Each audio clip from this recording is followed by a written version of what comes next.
the only avenue that you can really just brag is hip hop.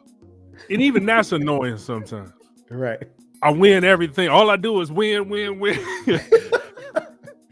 That's the only place we really accept that. You know what I'm saying? Hip hop, Okay. you ain't never took a loss at hip hop.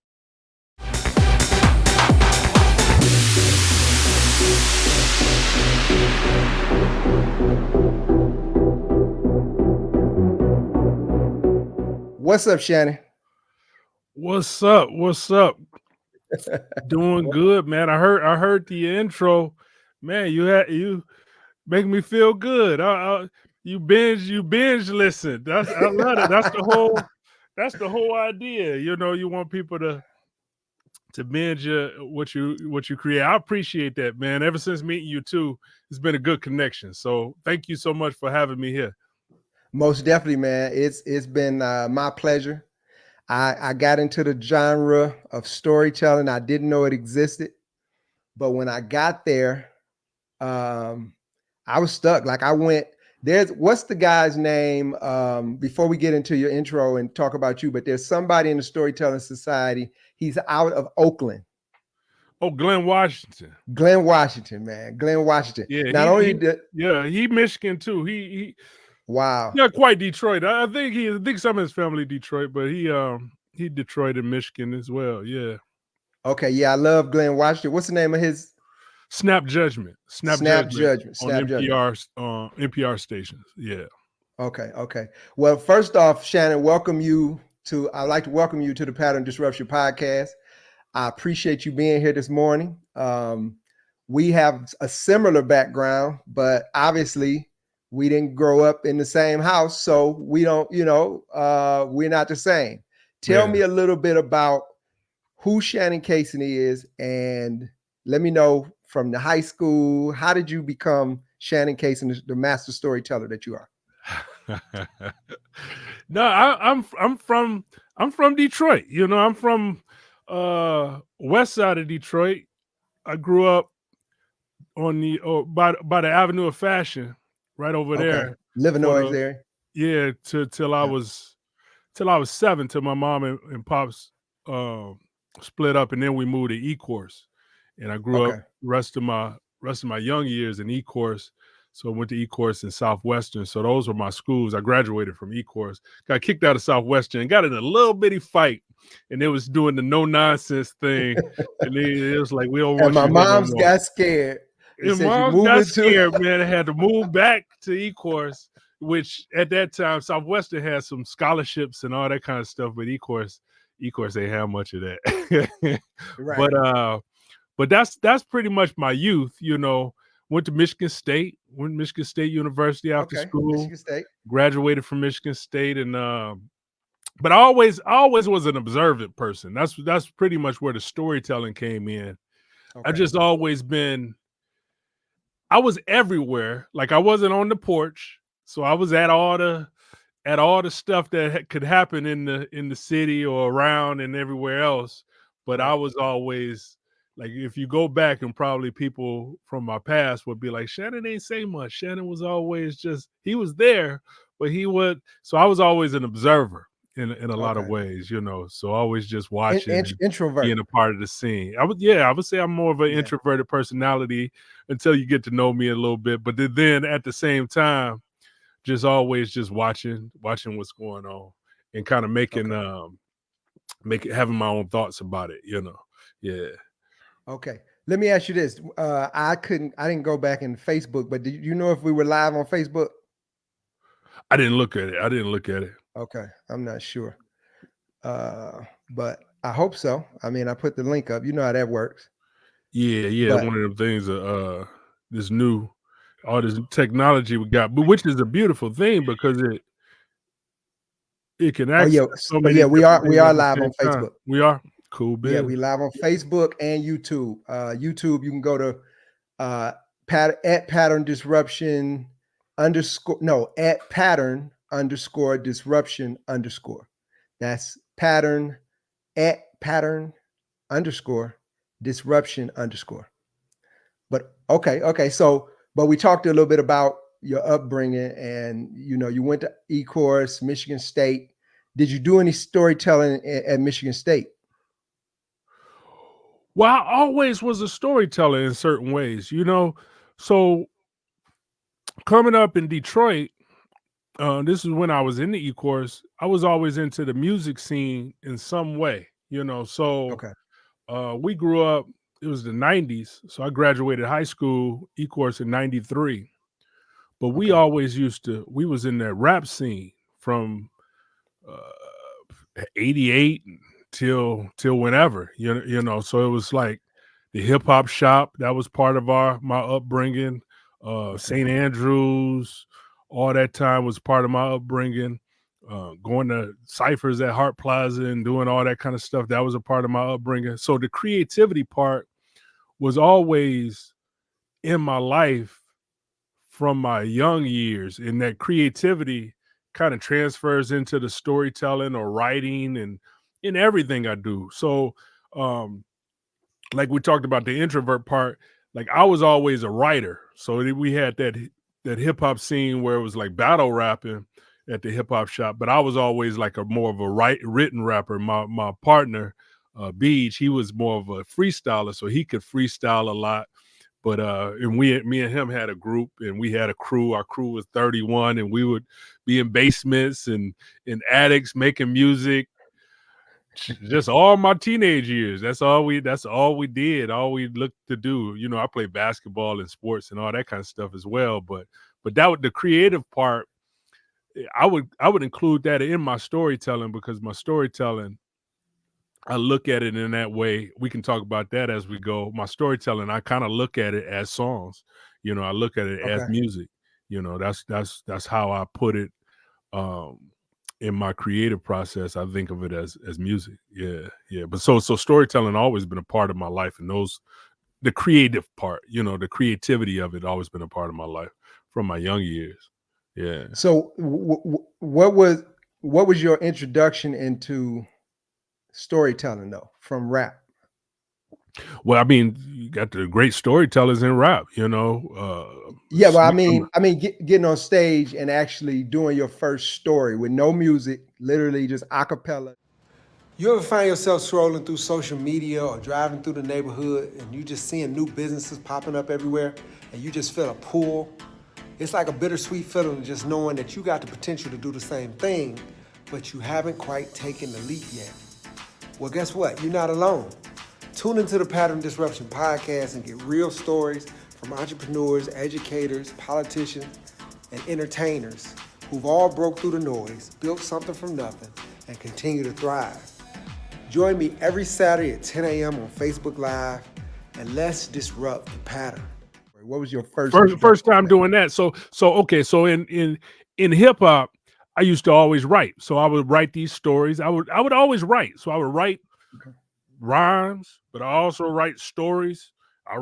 Try to write little novels and stuff. This is a high school, you try to write stories and stuff. But I was always good on stage, right? So even in high school, I remember going back, I had to introduce, we had a principal, Mr. Coleman. I had to introduce him on stage, right? So this is just my principal, and he's just going on stage for some presentation, but they asked me to do the introduction for him. And how I did the introduction was a story. Like most kids would go up there and say, well, I would like to introduce my principal. He's graduated from here. He's got a master's degree from here. I didn't do it like that. I went on stage. I said, well, Mr. Coleman, I still remember it too. I was like, Mr. Coleman is the kind of principal I had got suspended for whatever reason. This is me on stage as a kid, Right. And Mr. Coleman called the house. So I answered the phone, and I hear this deep voice on the phone, and it's Mr. Coleman. And I'm like, I know that voice because I hear it over the PA. And he told me to come back up to the school. So I'm scared. I'm thinking I'm in big trouble now. I walk back up to the school. He called me in his office. This is my first time in his office. And I sit down on them leather chairs. And he's behind the desk. And Mr. Coleman, I can't remember if he was big or small, but he wasn't a small guy. He was a regular sized dude. But at that time, so I sat down and talking to him, and he told me he reinstated me into school, and that I know better than that. And he talked to he was giving me Yeah. but in my introduction, I talked about that, and I said, this is the kind of principle we have. He care about the students. He's genuine. He's like Okay. he's a part of our community. He's somebody to look up to, and I'd like to introduce to the stage Mr. Coleman. He got this big old applause, and everybody was like, Yeah. "Damn, man, that's that's the way you bring somebody on stage." But I made it personal rather than just saying a bunch of his accolades. And those are the times that I remember being on stage, really growth on that in my own stage ability, and then it goes into when I learned about the moth and those things as I kind of went on, like the live on stage storytelling. And I can talk about that too. Okay. So, so this basically, because of that, just basically your academic prowess in school, you go from, I guess you were doing literature or whatever. You're already well versed in speaking, talking, writing. Then you find out about the moth or some type of storytelling situation, and you step into this world. How is that? Tell me a little bit about how that is stepping into that world. I know it's a lot of other stuff we got to cover, but we got an hour or so. I want to just get to the meat of that. To the meat of it. Yeah. So I always wrote. So I was writing, and I'm gonna be honest, I wasn't in Detroit. I moved out of Detroit. So after school, I moved to Chicago. I was living in Chicago. In Chicago, when I was there, I was working as a plumbing wholesale manager. I managed this plumbing wholesale called Ferguson Enterprises. They still around, but I managed them. But I started seeing the art scene in Chicago. And the art scene in Chicago is like comedians, literature, poetry. We have a lot of arts here in Detroit, but they just had stuff happening all the time. It was like all these different events and stuff. So I would go out to these events because I like the arts. And when I found out about storytelling, because I was always writing, and when I found out about people just reading their stories on stage, I remember I was at the Martin Luther King Library, actually, on I think it's on 45th or something, on South Side of Chicago. And I went there, and people were reading their stuff. So I read one of my stories, and that was the first time I had read a story on stage, and it went well, Mm-hmm. So I started finding more events. It's that positive reinforcement makes you want to find more of it. If people enjoy it, you want to do it more and more, because it's a high to that. It's just like being on stage doing anything. If people enjoy it, if everybody booing you, you don't want to go through that, no boy. If people congratulating you, you're like, okay, I'm gonna do a little bit more of that. So I found more places. I had moved to the north side of Chicago, and on the north side, Chicago's very segregated as well. The south side, west side, north side, downtown. And I was on the north side, and they had a lot more of these events at the coffee shops and different bars and stuff. So I found that scene of reading stories, fiction or nonfiction, from your life on stage.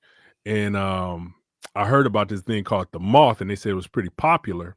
And The Moth is an NPR show that goes throughout the world, and it tells stories on stage, basically true stories. I was writing fictional stories too.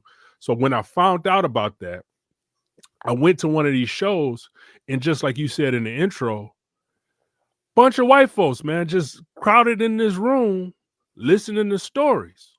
Mm-hmm. And the one thing with me, and I think a lot of Detroit, we just who we are. We don't switch up. We don't, I don't switch who I am for certain situations. So when I got on stage, I told a story about I just went on stage and told a story. It was called Neighborhoods.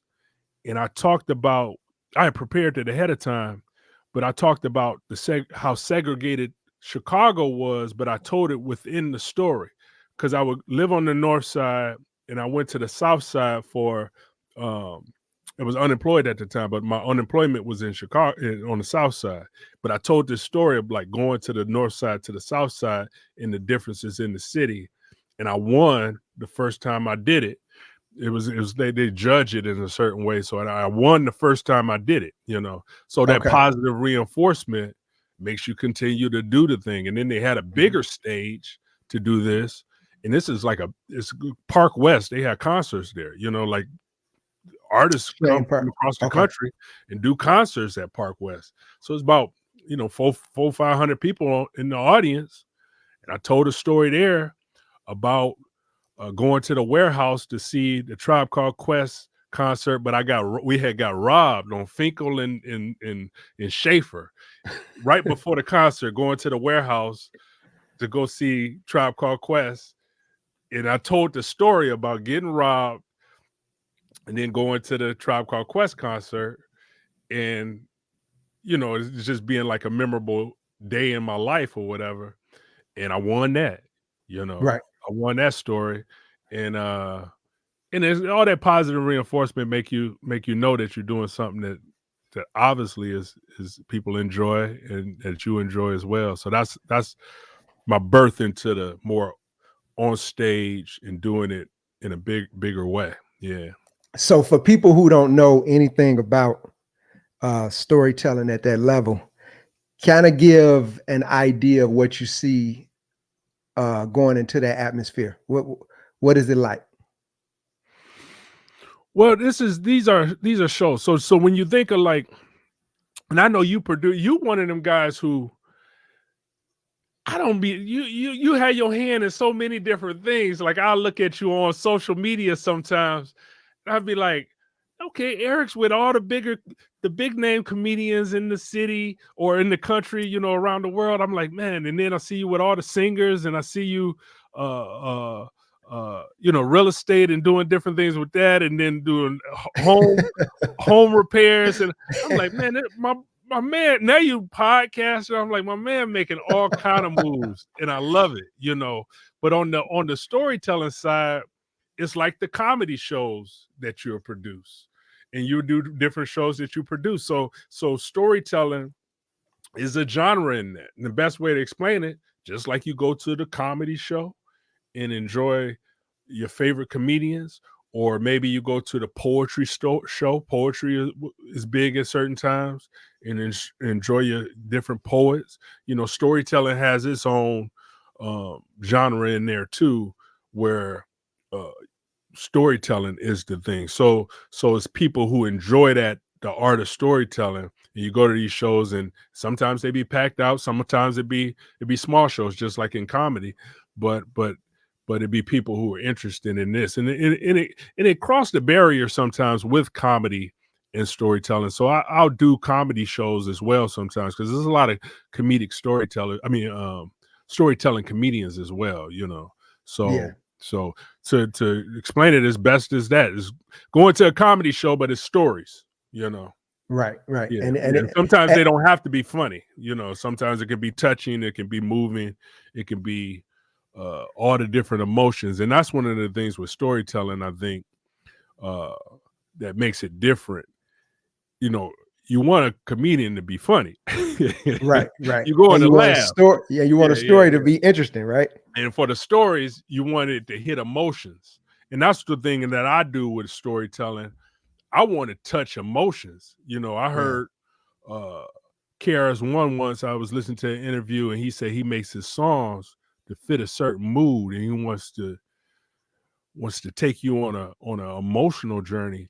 And that's the same thing I do with the stories. Is I want to touch an emotion in you. I have an intention when I tell a story. If I tell a story, I might want you to call your grandma after the story. Right. That might be my intention. I'm saying I'm Right. telling this story, in this audience, somebody in this audience is going to remind them that they hadn't talked to their grandma in 2 months. Call your grandma and see how she doing. And I want that feeling to be raised up in them. So that's how I approach my stories, in that kind of with that kind of intention. Well, and you know, you have your own show, Brutally Honest. It's Brutally Honest Storytelling, right? Homemade Stories is the Ho- podcast, and then Brutally Honest Storytelling is I train on storytelling too. So I've been doing that for a long okay. time as Okay. So well. you do Yeah. train. Okay. And in that, I've listened to some of your advice about storytelling. And one thing that you said is don't be the hero in your stories. Tell me about that. What's that about? Or did I hear that right? No, nobody wants to, you know, the only avenue that you can really just brag is hip hop. And even that's annoying sometimes. Right. I win everything. All I do is win, win, win.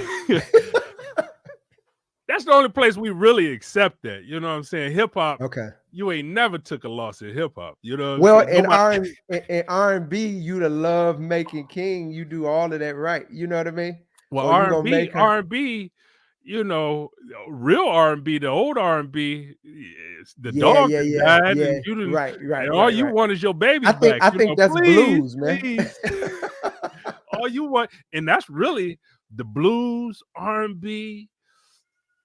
Really, hip hop has. I say that in jokingly about hip hop, but hip hop has this is is is areas. I think Kanye West brought that in more of a Yeah, yeah, vulnerability in hip hop, which took over to a lot of other hip hop. You know, made its own lane as well. But at the same time, um, what was we saying? I forgot what we was getting on. Oh no, I'm just talking Being about the hero, being not the being the hero. hero. Yeah, Yeah, yeah, yeah. Being the hero. The thing is, with stories and literature, you definitely got to show other sides. You can't just only be I won and I yeah, won the race. You can win the race, but you got to show the challenge of winning the race. The whole thing with stories, it is an arc to stories. And many times, even in the movies we watch, they have to go down into the depth where you go watch a movie today. And at a certain point in that movie or TV show or whatever, you're gonna be like, yeah. how is he gonna get out of this? Right, Everything is coming against him. right. His the gun is pointed at him. The bomb is on 1 second, and a bear is is about to crush him. What how, in some way he gets out of it. So it's like you have to show that part, or sometimes they don't. You know, and a lot of the stories I love is when the hero don't win. You know, or the anti-hero. It's the person who really you don't want to be around this person, but they're telling his story. You know, it's a story of a person who, you know, The Sopranos or uh, Omar. I don't want to hang with Omar, but we like his story in The Wire. You get what I'm saying? Right, So right. so the anti-hero sometimes is a thing as well. So nobody wants the Superman story all the time because that Superman story is boring. Because we know Superman ain't gonna lose. You know, and Superman, Yeah. dang, do we ever get beat? You know, so I think the um, uh, failure works in stories sometimes. It also is relatable because in our lives we got bills. We look good on Instagram and we look good on social media, but look up under that rock. And Yeah. sometimes you want somebody to relate to, you know, you want somebody to relate to. It look Exactly. real good, Yeah. Right, right, but right. you feeling like you feel under the rock at the house that you live in with your family and everything. And you like, dang man, I feel bad. But Well, in storytelling, you can touch on some of those emotions. the funny thing is the story that really got me was the story. I don't know. Do you name these stories?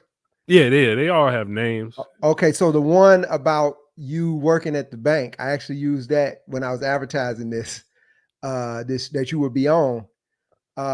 In that banking story, you go from college graduate to uh, being a manager at a bank, and then, but you gambling at the same time. You end up in debt, living with your sister, and you end up making a bad decision. That story is the one that got me because I felt a lot of me in you when I was listening to that story. And that was a happy ending, but it's still, and I think so. Tell me a little bit about that story, because that's probably one of your most popular stories, correct? Yeah. I've been moving beyond that story, but it's still one of my. It's still a part of the whole. It's part of the body of work of all the stories that I'm sharing from my life. Um, that was one of the things with what I wanted to show in that story. It's a story about gambling, pretty much. The Okay. casinos came to Detroit at a certain time. We had the Windsor Casino only at one time, and then we got casinos in Detroit. And I don't know, that was around 2000 or something around there. But I was always gambling in certain ways. In high school, we pitched the quarters, whoever get the closest, and then you go pick up both quarters and they're yours. Um, and then even at the lunch table, we would gamble, uh, E-course and Southwestern. And when I went to college at Michigan State University, we had, play craps in somebody's room in Hubbard. We had our little casino nights on Tuesday, and guys would lose good money. One guy he had to leave school. He had lost so much Wow. money, he had to leave school. And another friend of mine, actually, at the guy's house, the guy's dorm, we would go over. Man, think about that. He died, and it was claimed to be a suicide, but I don't know necessarily what the whole situation was. I don't, because this But was after he was a school, gambler though. but that we would go to his place and gamble. DJ Juan, you know what I'm saying? He was a DJ too, man, dope. But but uh, but so the story was to take you through that gambler lifestyle to where I'm working at a bank as a manager, and I'm seeing all this money. We cracking open hundreds, you know, uh, all these bills, like the big Right. stacks of hundreds and stuff, and we putting them in the safe, and we not really following all the procedures until one day I ended up making a bad decision and taking some and seeing if I can double up real quick and put it right back. And it Taking doesn't go some, that you took a lot. How much did you take? See, I've been trying to move away from that story, but this is 25 years ago. So I did $50,000 and lost it, and Okay. ended up dealing with the circumstances of that uh, for a big portion of my life, and also some of the stories that I go into further in my podcast, where I talk about all the consequences of that, where Yeah. of course, the legal consequences, but of course, other consequences that go along the timeline as well. So storytelling does help you It's document your life like in a certain way. therapy too. Yeah, it helps you document your life, and it's therapeutic to be able to share these moments from your life. Right now, I'm kind of helping develop stories even with my family. My dad is he's getting older. He don't like to Mhm. say his age, but he getting older. So he's gonna be telling his stories, and I'm gonna be helping him tell his story. So that's it's one of them things. It is therapeutic, and it is a way of documenting your life. Listen, so but speaking of your dad, um, you know, your dad is like a legend in the city.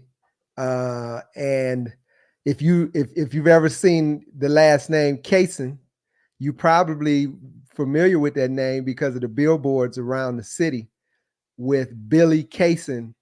I think he used to be in the hair shows, and but he was doing the advertising on the billboards. If you want to get if you want to get your brand in on a billboard, your dad can get that done, right? That's what I think he kind of evolved into that, but he was doing hair shows or hair at one time, wasn't Yeah, my dad been all over Detroit. he? Most Okay. people, if you're a certain age, Billy Cason. See, he put a little extra on his. I say Cason. That's the way my grandma said it. He Cason, Billy Cason. Said so. He put a little extra accent on his. But my dad been throughout the city,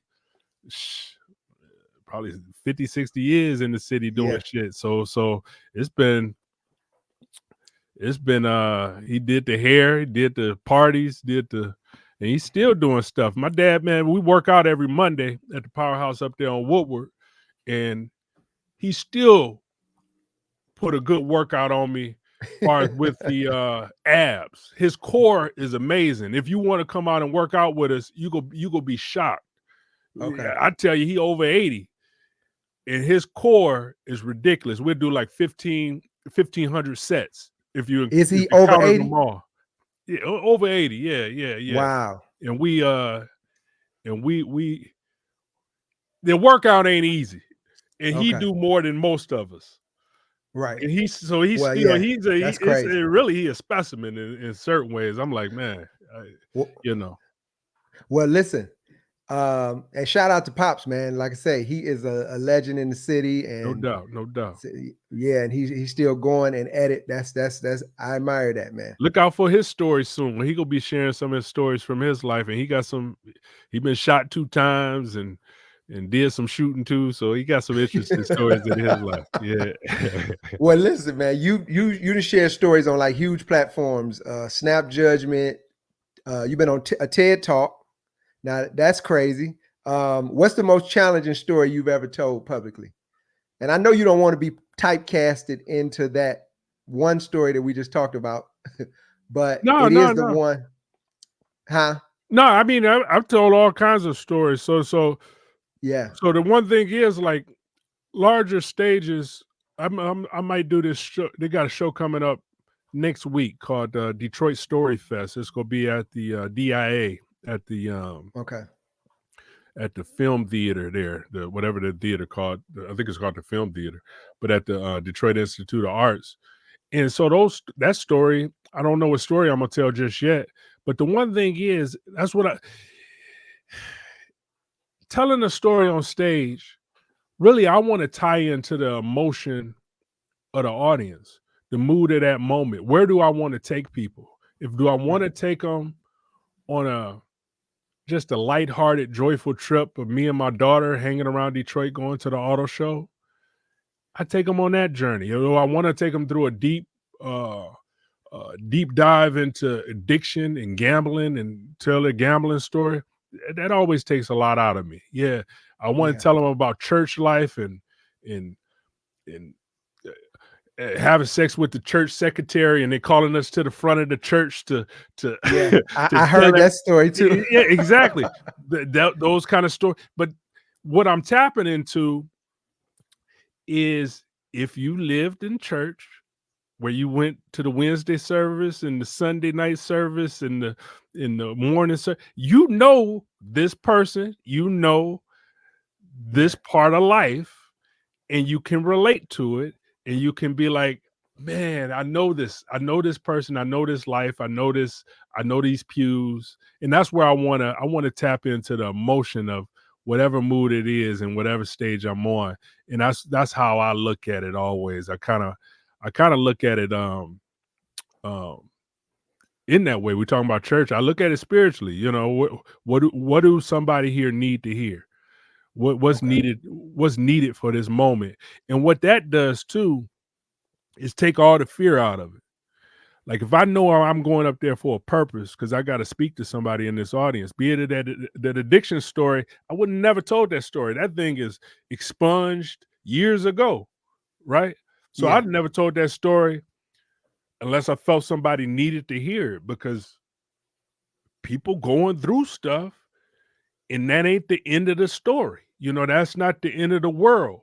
I told the story because I wanted to help somebody else, and that's what I think that really makes the lasting impression, is more so, like, even musically, even whatever art it is, when a person making something for a bigger purpose than, oh, that shit was dope. Oh, that was, when you're making it for a purpose, like, I'm making this, and it don't have to be the biggest purpose in the world. Like I said, I can make something. I just want you to call your grandma after you listen to this, or hug your kids, Hey, spend the day with your call daughter. your grandma after this. Yeah.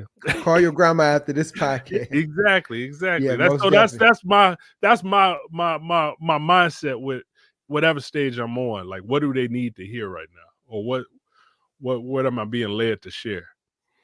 Okay. And that kind of leads into the next question. Um, so, well, you did a TED talk. How was that? Because that's like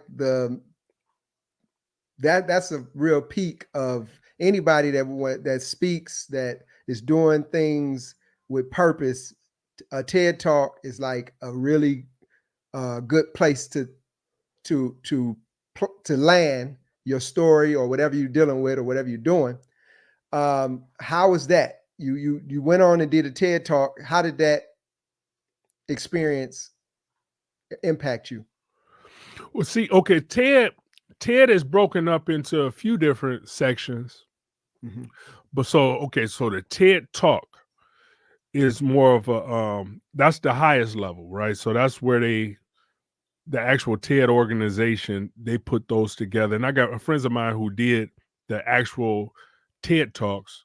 I did a TEDx. TEDx is where um it's these TED sponsored events throughout Okay. the world, basically. And it follows the format of the TED Talk.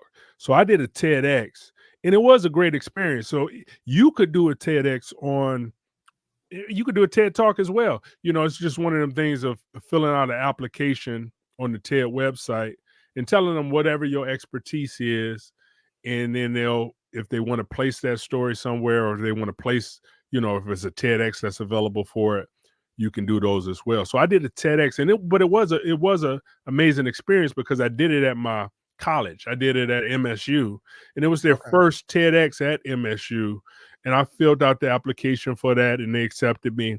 And I talked about brutally honest storytelling, which, like we talking about now, I go into it all with my storytelling. I challenge myself to talk about some of the things that I might not want to talk about, and that's what I talked about in my TEDx talk was how I how I how I challenged myself to talk about gambling and addiction, how I challenged myself to talk about, you know, divorce and infidelity and you know, all the things that my stories may be about, you know, getting into Okay. really the depths of things and really being honest about it, but also conveying that information to an audience to let them relate to it in their own way and challenge them to be even more honest with others and with themselves. You know, a lot of times, like we talked about, not being a hero in all your stories.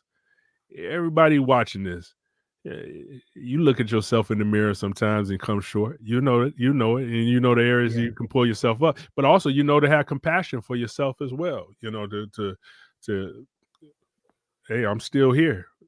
Right. I'm still here and That's I'm true. still going. So that's the thing I talked about in my TEDx talk. But I would encourage anybody, if you have an expertise in something, go in that direction. I remember I watched this one thing with my dad, you know, and he has said, you know, you want to do something, stick to that one thing. Quit trying to do Yeah. 20 different Yeah. things all at the same That that's time. that's me. Yeah. Find a thing and be an expert, master it. You know, Yeah. I I didn't call myself a master storyteller. You did. You get what I'm Exactly. saying? So Yeah. find that thing and kind of go in that direction. And with the TED, it kind of it allows a person to talk about whatever the expertise is, those things that they spent 10,000 hours working on, you know. Yeah. Uh, Um, exactly. And then also, so we both went through divorce in the past. Have you approached that in your storytelling with all the relationship stuff going on and media and everybody talking about relationships? Have you went into that in your stories yet, or at all? You mentioned in that too. And the first time I met you was with your ex-wife, I believe, at that Yeah, time. yeah, And we I'm gonna came be up. honest, when I saw y'all, man, I was like, man, that's a, you know, relationship goals pretty much. Oh But yeah, see, oh yeah, and that's a part of even what we talk about, like in honest storytelling. From all I saw on social media and everything else, and I don't want to get into your relationship, but the thing is, all I saw was relationship goals. You know, you get what I'm right. saying? You don't know what's going on with people until they want to share it. And that it is one of the things, even in my storytelling, a lot of people probably looked at me the same way, like, me and my ex was like relationship goals, they doing, but to be able to, when we got the divorce, but also I do talk about it. I got one of my stories, but I say this first. I don't just like uh uh capitalize on things I've gone through just to do it. You get what I'm Right. saying? So it's Yeah. not where I'm It's just like, leading you somewhere. yeah, it's not where Yeah. I'm just like, oh, this happened, I'm gonna go tell everybody this. Yeah. It's not that. It gotta be a reason to do it. It gotta be so many stories that I have still in my mind, or that I might even write. I don't go immediately go show that to the world. It got to be Yeah. a release to do that. Even the gambling addiction story. I wrote that 2 years before I really told it on stage. It was 2 years. I'm just holding the story because it's mostly for me. So I'm writing it for me. So with the relationship stuff, I've talked about that, but I've talked about it in the sense of being single. Because when you've been together with somebody or married, you rusty. You don't know Yeah. what you're doing when you get back out, especially this world today. I didn't know what I was doing. I was like, so I tell a story about that. It's called 10 Whoppers on my podcast, and it talks about uh uh going through like the deluge, the just jumping back into the dating single world. I dived in totally so I can learn it as fast as possible. Right. So it's like, let me get all my learning curve out of the way all at once, and I talk about living that lifestyle for a little bit until I kind of found my evening spot. If that makes Okay. sense. I don't know. No, Yeah, no, no. I got you. I got you. yeah. Now, do you approach storytelling differently when it's, say, a club setting versus corporate? Because I know you do some corporate events too. Yeah, I mean, I'm gonna be honest. I be hitting them the same way. I hit Okay. them the same way. It's called brutally honest storytelling. I told my gambling addiction story at McDonald's. You know what I'm saying? Yeah. So I hit them the same way. And really, to be honest with you, afterwards, and I talk to the people afterwards. It's all thank you. It's all we Yeah. appreciate it, and a lot of talk behind the scenes of people wanting to talk to me more because I remember I did a show at Lagunitas Brewing was a sponsor for a long time, and I did a show in Petaluma, California, with all their sales reps, and it was an amazing show because I'll start out and kind of give people the uh, the freedom to kind of be themselves instead of feeling like they gotta come up and be somebody different for the audience. Right. The people looking at them, I'm gonna all the correct wording, and I got to be perfect, and my life is, no, you don't have to be the hero in this stories. So it was like all the sales reps, but it was like an emotional time. People was telling emotional stories. It's a bunch of dudes, because it's all beer reps, and the Yeah. two women reps who were there. One of them told a story, on how she feel kind of isolated. You get what I'm saying? Because Yeah. so it's those kind of stories. Let people know how it is and how I feel and what's going on for real. And I think it can break barriers in certain ways, and people can kind of, when you hear a person's story, you really know them a little bit. Like Yeah. I always feel like even with you, if you listen to my podcast, you know a lot about me. I don't know nothing about Eric. I'm like, I just know what I see. I like to Yeah. get to know more. And hopefully Yeah. even through this podcast you share more of your journey as well. I want to hear more about Yeah. some of the things you talk about. Most definitely, man. I'm actually new to this, but it has been a great journey, and it has allowed me, because I actually got into this to be able to sell, because we have to sell in all walks of life. And when it's, with that elevator pitch, you have to be able to, if you have purpose in life and you need people, we all here together and we need people to support us in our purpose. We don't get anywhere by ourselves. So I needed to be able to, um, I definitely needed to be able to convey my message in a persuasive manner. and I just needed to get on camera or do something where I was talking to people, and that's how all this started. So I actually started with that the challenge I was doing, the burpee challenge. That was really my start. Now I had been on stages, but never long enough to really get comfortable. You know what I mean? So that's pretty much, what I was doing with this. But On that, another question. I just say like even I watched the Wood on the Beat interview. Man, that was inspiring. Really, Wow. that hyped me up to kind of, because just listening to his journey from, and that's his first podcast. Go back and listen to the first episode. Um, how you talked about him being introverted and meeting him Yeah. into what he's doing now with so many, you know, platinum artists, and him being a platinum artist in so many ways, and doing so much stuff just throughout the world. You talking about him doing some Russian hip hop or Yeah. something like Yeah. that, and but it was all inspiring from the standpoint being from Detroit, but also the journey.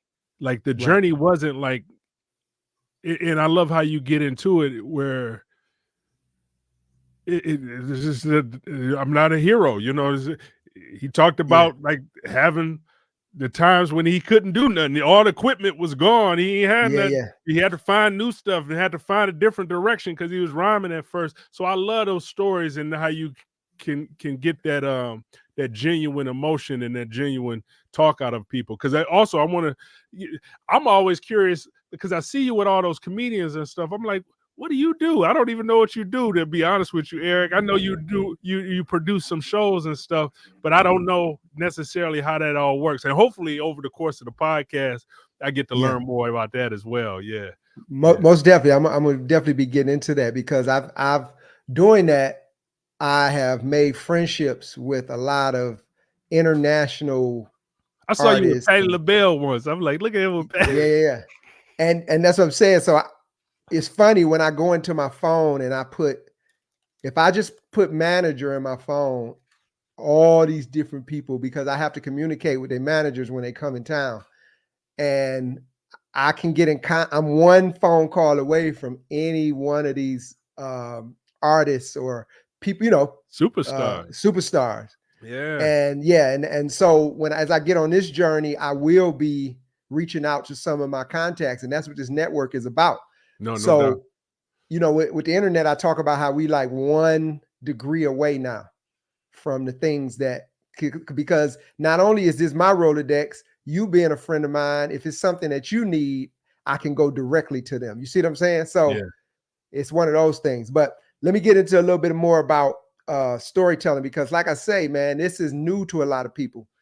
It was new to me. And that's one of the things I want more people to get into it. Exactly. I try to inspire as many people as possible, Black folks, to go up on stage, tell these stories, man. Tell you, because there's so many. Like I talked about, working with my dad to kind of get his stories in a certain way. The way you got to do with some people, they got to almost ask you. Like if I tell them, they ain't gonna do it, but if they start asking me, what is that thing you're doing?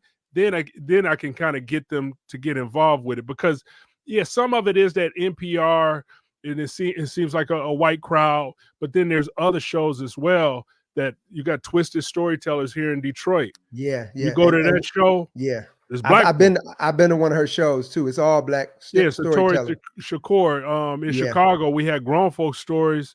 There's a rapper guy named Binky. It wasn't like NPR stories. It'd be stories about the neighborhood and stories about life. So there are these shows where you can kind of share that, but it is another avenue for people to share their lives. Some people use poetry, some people use comedy, some people use hip hop or singing. But storytelling is another avenue. If you feel something inside you telling you need to share more, storytelling could be possibly that way for you as well.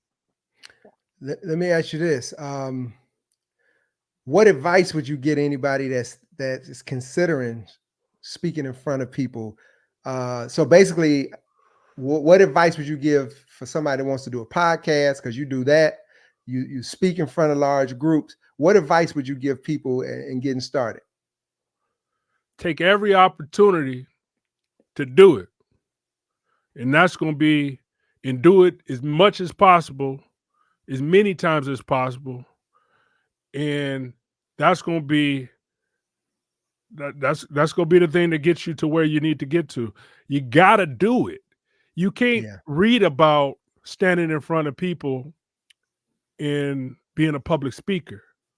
Right. You gotta find a place to do some public speaking and stand in front of people, and you go bomb, which means you go not do well sometimes. Some people go look at you like, huh? What you do?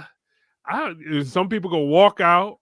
You got to feel all those things and know Yeah. that I'm gonna live through it. I'm gonna go eat some chicken and drink some whiskey after this, and I'm gonna be perfectly fine. And then the next time you're not gonna like that feeling, so you go get better and you go get better and better. And that's what I say with any of it. Podcasting, the first 10 episodes to the 50th episode, it's a total difference, but it's through the doing of the thing. Right. So, and that goes with anything, but public speaking, especially if you watch the comedians, and it all I follow a lot of the comedians because they die hard. If you watch comedians on the come up, they doing 5 sets a night in Right. different in certain Yeah. cities. They hitting every single stage that they can possibly go on. I'm a podcaster. You invited me to be on your podcast? Yeah, I'll be on anybody who send me something. I'm like, yeah, I'll do it. Yeah, I'll be there, because that's my thing. So go on every single stage you can possibly find. And if there's no stages in your city, make a stage and practice there until you go to a bigger city and get on as many stages there. I tell you one thing, in Detroit, we got our crowds. Our crowds used to greatness. You get what I'm saying? So with the Yeah. music and Motown and great hip hop and music that's come out of the city, we expect everything to be like top tier. So when you come out of Detroit, you might not even get standing ovations in the city. You just like, yeah, okay, I enjoyed that. But when you go and hit another city, you killing it. Like Right. I Yeah. remember a friend Yeah. of mine was like, man, I don't know about New York, man. You do New York, I don't know. That's a big city. I'm like, Detroit. If you get some laughs and some smiles in Detroit, you did pretty good. And then when you go to New York and LA, you gonna be killing it. So you'll find so many artists come out of here and they just kill it when they hit other cities. So I say do it as much as you possibly can, especially in this Detroit market. If you can go up there and make some people laugh or smile or feel it out here, man, you go kill the world. Yeah. Now let me ask you this. So at this point, are you getting paid for shows? And how does that work? So some of it is practice, some of it is what you just do, but are you a headliner on any of these shows? How does that work? What I'm gonna tell you, public speaking can be lucrative, and especially if you have other things going, you get what I'm saying, and you can Right. add public speaking within your mix of streams of income. For keynote speeches, which could be at galas or certain fundraising events and things like that. Depending on your level and where you at, it could be from 1,500 up to 30,000 or 10,000. Or I just did a show. A couple weeks ago, I was in Burlington, Vermont. Have you been to Burlington, Vermont? No, I didn't even know. Nah, I know I Burlington, heard of Vermont. Vermont. Uh, the head space guy that got Bezos into space. He was there. People from Wow. NASA. Uh, the guy who planned Campus Martius. Campus Martius was just a little statue right there in the middle of the city or whatever. But they built that park out. The guy who planned that park and planned the Renaissance Center and Beacon Park, he was there. Me and him and having conversations, and I was there to speak on storytelling. You know, and so all these people are there. This is only 150 people, but I'm speaking about storytelling. They're paying me to be there, and everything is free. We on a private island. Everything, far as this Wow. paid for and sent me to it. So the thing with public speaking, if you have an expertise, you can charge as much as you want. You get what I'm saying? Because Right. a lot of these companies, and especially bigger organizations, they Yeah. understand a $10,000 speaking fee. So going on stage to speak and getting $10,000. Now I haven't reached that level yet. I think Yeah. what's my highest? About 7,500, but 7,500 to Mhm. speak for an hour. Right. Just going on stage, and I just spoke for an hour and made $7,500 and treated like a celebrity while you're there. It's a Right. beautiful thing, It is. but you do 2 of those a month and you build that. That's not like you just stay at that point. You build it with creating books and and and podcasts and these other things that kind of add to the experience and being able to sell your own things and create these opportunities yourself as well. So for me, um, speaking can be lucrative in the keynote speaking, the storytelling, but of course you still practice. So I went to the Moth about 3 weeks ago, or what is it, 2 months ago, 2 months ago. Okay. Went on stage, told a story, and I'm just because I'm back in the city. I was living in Chicago for a while. Now I'm back in Detroit. Yeah, perfect score. I didn't even know, they don't give many perfect scores because they was like perfect score, and I talked about a girl I was dating who had tattoos of 2 handprints on her ass. And I saw her later at a strip club. And we reconnected after about 10, 15 years, but I remembered those handprints on her ass. So story got a perfect score, but I heard that they didn't but that was me practicing at I don't really even care about winning the Moth. I'm like, but I'm just practicing a story. So I'm like, obviously that story worked. And when I tell that story some other place that fits that the context of me telling that story, I'm gonna kill. I know, okay, got Yeah. a perfect score there. But it's just like with comedy, you got your sets and you got your certain audiences, and like, okay, this go kill in this audience. You know. What rituals do you do before you get on stage? Is there anything you do? Tap your foot twice and drink some tea or something? For me, it's just always the intention, Eric, man. I always gotta go to, like, why am I doing this? What do I wanna why am I doing this? And then what do I want the people to leave with? And we're gonna say it again. What I want them to leave with. Yeah. What I want them to leave with. I want them to call their grandma. Call Go back grandma. to the grandma. I want it. So I gotta find that. If I Okay. find that, I'm good. If I find that, like if the crowd may have been a tight crowd or something, or I wanna shake up these NPR white folks at this Moth show and tell them about tattoos on the ass but they relate to it because who was at them strip clubs? You know what I'm saying? The Right. same goofy, Exactly. the same goofy there dude right there with the dollar bill right there on his nose. You know what I'm saying? He know about Most definitely. Most definitely. it. Well, listen, we coming up on the top of the hour right now, man. So one thing I want to ask, when is your next show and where can people find you if they want to get more into Shannon Cason? Yeah, go to I'm on all the social media at Shannon Cason right there.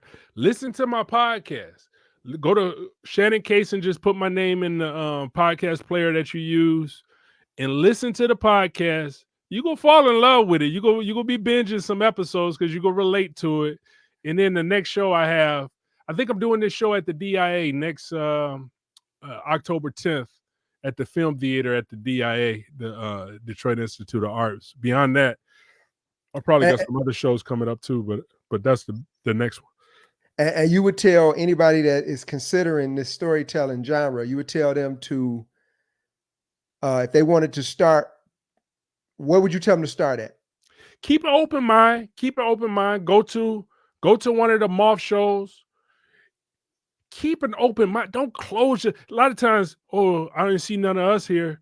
Don't close yourself off because it's opportunities, and you can do anything. You ain't gotta do everything that's gotta fit into the box that you set for yourself. You can do it all. So I always prided myself, and I love comedians who do this too.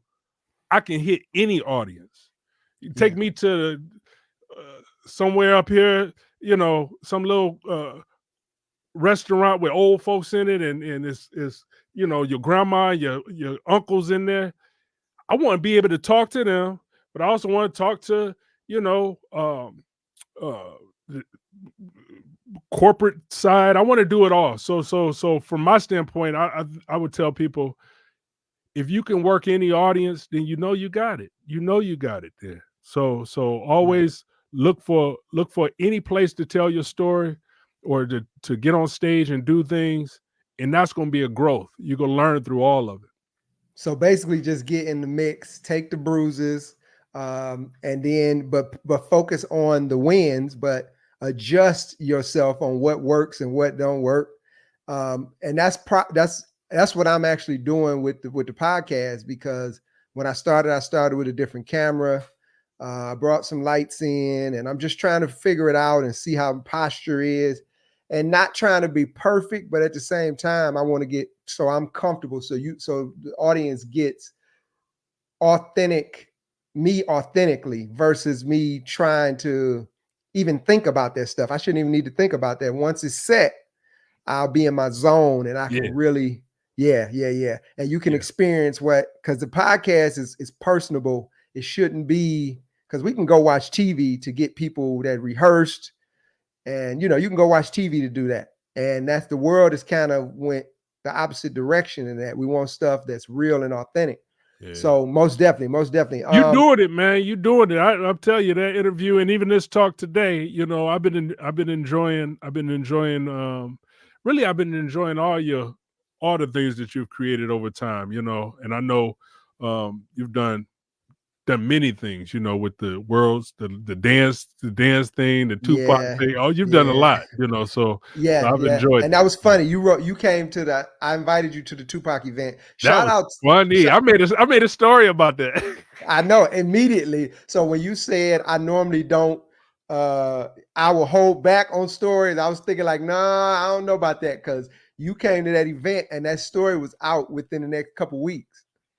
Yeah. Because you wanted me to rap, and I tried, but I was like, oh man, I done moved past the rapping. I don't rap no more. And then you but threw you see that? That was an adjustment, right? You threw Beej up under the bus, man.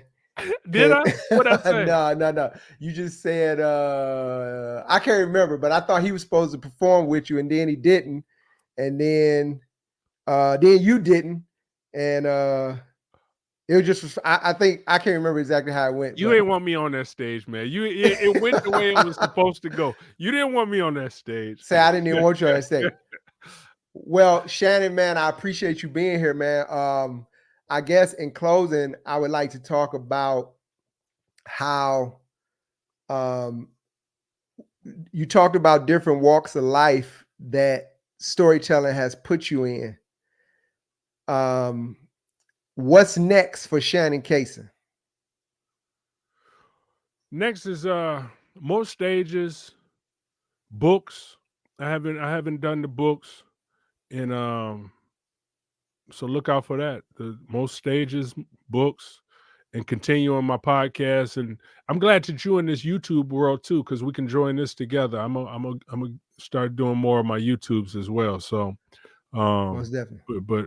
But more and more stories. The stories never stop, really. As long as you live, there's a story. There's a story to today. So it's not any way stories are ever going to run out. You had a story.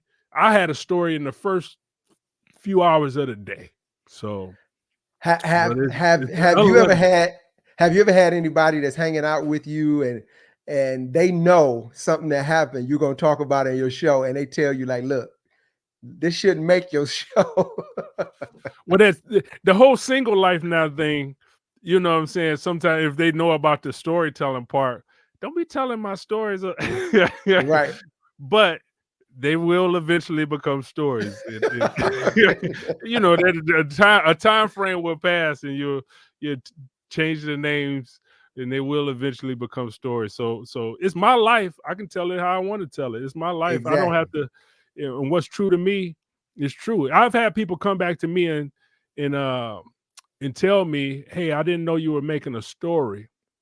Yeah. But it was true. It was Yeah. true. So I try Hey, to be honest in my stories, and that's why I say, even if it puts me in the wrong, right. I tell the story in that way, where the other person may be the hero and I may be the villain, you know. Exactly. But that's the honesty of life, right? You're not the every relationship that you had, you wasn't the shining armored dude, you know. Some of them, Right. you was Dirty Rodney who did the wrong thing and mistreated somebody. You gotta be Exactly. honest about those stories And too. everybody can relate to that. Yeah. So brutally honest storytelling. Yep. Go to Homemade Stories podcast, and you go hear some brutally honest storytelling. Yeah. Okay. Okay. Okay. Well, I'd like to thank everybody that came into the live on Facebook and YouTube, and everybody that's going to watch this. I appreciate you and your support. The Pattern Disruption is a podcast that I created so I could grab those people that went against society's norms and don't get a chance to get highlighted a lot of times unless unless they're pushing some type of product or going on tour.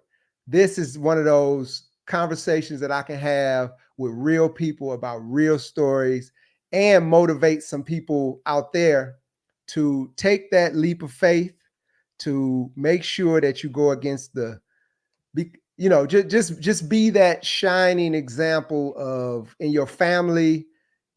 If you're one of the chosen ones that have to carry this torch. And I just want to give support to that because uh especially as a Black man from the city, Detroit is on the map now, and as far as with the music, and we're doing a turnaround, and it's our time to shine. So, especially with the content and on the internet, y'all make sure that you get on the stage. Get on the stage, because at the end of the day, this is part of your legacy. So, Shannon, I appreciate you being here, brother. We're gonna talk off camera about future endeavors. If you want to get in touch with Shannon Cason, that's at Shannon Cason. And then in closing, what other how else can they find you, Shannon? No, just at Shannon Cason Homemade Stories podcast, and much love to you, man. This is wonderful. I'm excited this episode and the future episodes because I know you got a lot to tell, man, and you know a lot of people too. So I'm looking forward to it myself as well. So keep it going. Well, thank you, man. I appreciate you being here. I'm gonna put you in the I'm gonna take you off stage. Let me see if I'm working this correctly, y'all. It's all I'm good. I'm exiting full screen. There we go. Well, yeah. I appreciate y'all being here. I hope you enjoyed the show. If you're not into storytelling or you didn't even know that this was a genre, welcome. I'm telling you, if you got a huge imagination like I do, I got caught up in all these stories and I heard a lot of myself in a lot of these stories.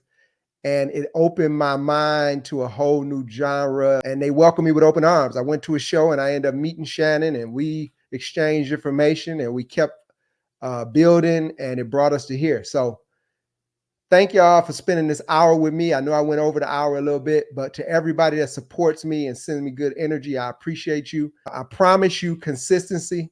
I promise you that the love you give, I'll give it right back.